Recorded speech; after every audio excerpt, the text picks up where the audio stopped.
Halo semuanya, apa kabar? Kembali lagi bersama saya di channel ini. Belakangan ini, dunia internasional dihebohkan dengan memanasnya konflik antara Iran dan Israel. Meski konflik ini terjadi ribuan kilometer dari Indonesia, dampaknya lama-lama bisa kita rasakan dalam kehidupan sehari-hari. Bayangkan saja, ketika dua negara berseteru, hal ini bisa mempengaruhi stabilitas ekonomi global. Harga minyak dunia bergejolak, rantai pasokan terganggu, dan pada akhirnya bisa mempengaruhi harga-harga di pasar kita. Belum lagi dampak psikologis dan sosial yang mungkin tidak kita sadari. Media sosial dipenuhi dengan berita-berita tentang konflik, membuat kita merasa cemas dan khawatir. Ada pro dan kontra, serta berita hoaks yang punya tujuan hanya viral, tapi juga bisa menimbulkan perpecahan. Ini bisa mempengaruhi cara kita berinteraksi dengan orang lain, bahkan cara kita memandang dunia. Nah, karena dampaknya bisa sangat luas dan kompleks, penting bagi kita untuk memahami situasi ini dengan lebih baik. Kita akan membahas lebih detail tentang dampak-dampak ini dan bagaimana kita bisa mempersiapkan diri menghadapinya. Teman-teman yang penasaran dengan pembahasan selengkapnya, jangan skip sampai habis. Dan jangan lupa tekan tombol subscribe dan lonceng notifikasi ya. Mungkin kamu juga merasakannya. Scroll media sosial sebentar saja. 5 lini kita dipenuhi berbagai informasi dan opini tentang konflik ini. Ada yang membuat kita sedih, marah, bahkan khawatir. Wajar saja, karena sebagai bangsa yang menjunjung tinggi nilai kemanusiaan, kita memang punya kepekaan terhadap penderitaan sesama. Tapi tahukah kamu? Rasa empati yang kita miliki ini bisa menjadi dua sisi mata uang. Di satu sisi, ini menunjukkan betapa besarnya kepedulian masyarakat Indonesia.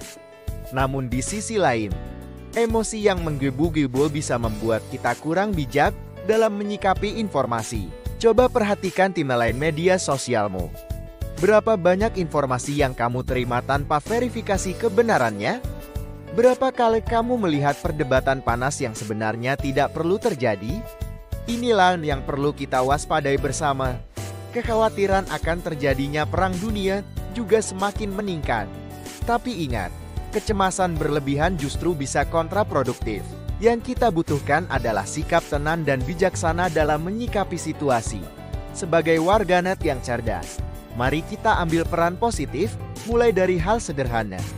Verifikasi setiap informasi sebelum membagikannya. Hindari ikut menyebarkan konten provokatif.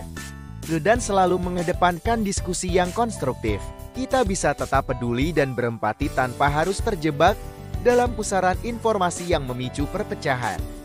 Jadilah penyebar kedamaian di media sosial. Karena sejatinya, perdamaian dimulai dari diri kita sendiri.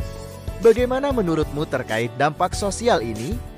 Selanjutnya kita bahas dampak ekonomi dari konflik antara Iran dan Israel. Mungkin sebagian dari kita bertanya-tanya, apa hubungannya konflik di sana dengan kehidupan sehari-hari kita di Indonesia?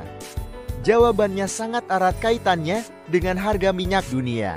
Seperti yang kita ketahui, wilayah Timur Tengah merupakan produsen minyak terbesar di dunia. Ketika terjadi ketegangan di kawasan tersebut, harga minyak dunia langsung beraksi dan cenderung naik signifikan.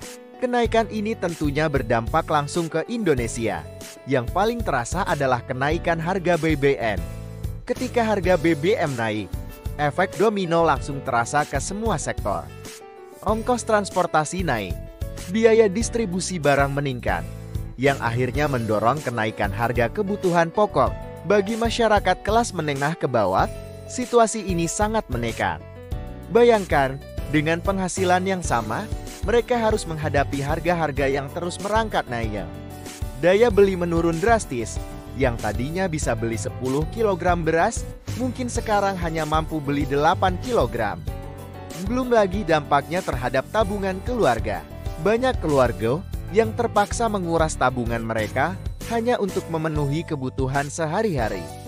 Padahal tabungan ini seharusnya bisa digunakan untuk pendidikan anak atau dana darurat. Tapi jangan khawatir, ada beberapa langkah yang bisa kita ambil untuk menghadapi situasi ini. Pertama, mulai membuat anggaran belanja yang lebih ketat.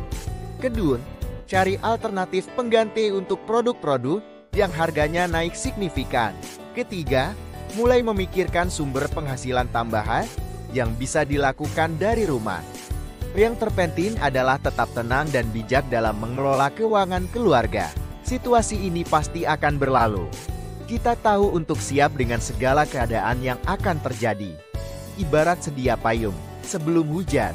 Sebagai penutup, kesimpulannya kita perlu bertanya, bagaimana menyikapi konflik global dengan bijak dan tetap menjaga keutuhan bangsa kita? Di era digital seperti sekarang, informasi mengalir sangat cepat.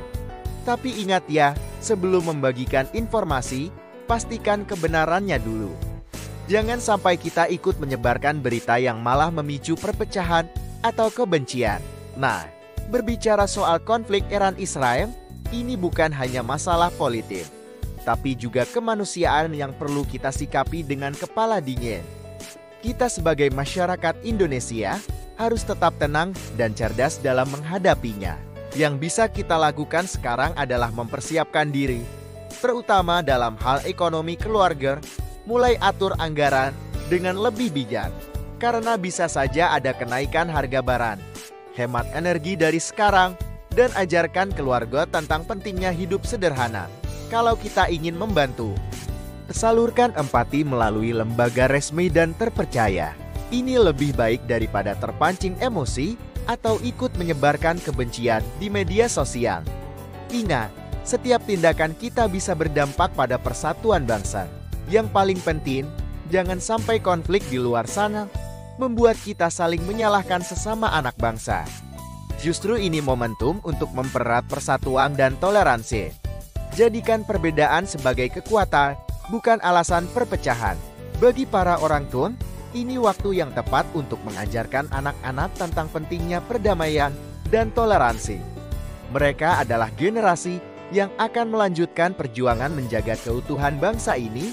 Mari kita jadikan situasi ini sebagai pembelajaran untuk memperkuat ketahanan nasional.